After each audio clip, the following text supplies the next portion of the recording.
নমস্কার। কিছুদিন থেকে দেখছি কোচবিহার জেলার কিছু পাবলিক, কিছু কন্টেন্ট ক্রিয়েটার, তারা আমাদের জাতির গর্ব, আমাদের দেশ স্বাধীনের মহানায়ক নেতাজি সুভাষচন্দ্র বসুকে নিয়ে আজে বাজে মন্তব্য করছে। এর তীব্র নিন্দা জানায় এবং এই সমস্ত কার্যকলাপের জন্য যারা ইন্ধন দিচ্ছেন, যে সমস্ত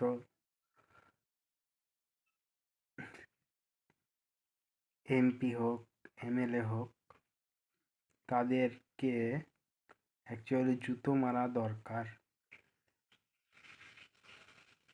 পশ্চিমবাংলার মানুষের মধ্যে অনেক বিতর্ক থাকতে পারে, অনেক মতবিরোধ থাকতে পারে, কিন্তু নেতাজিকে সবাই ভালোবাসে। সে হিন্দু হোক, সে মুসলমান হোক, সে খ্রিস্টান হোক। তাই পুরো পশ্চিমবঙ্গবাসী মিলে তীব্র বিরোধিতা করা উচিত এবং যারা এরকম নোংরামি করছে আমাদের বীর নায়ক নেতাজি সুভাষচন্দ্র বসুকে নিয়ে, তাদের অবিলম্বে গ্রেফতার করা উচিত।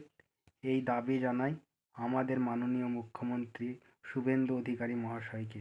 না হলে এই কুত্তার বাচ্চারা আরও বেশি বাড়াবাড়ি করা শুরু করবে। এখনই ইমিডিয়েট তাদের ওপর অ্যাকশন নেওয়া উচিত বলে আমি মনে করি।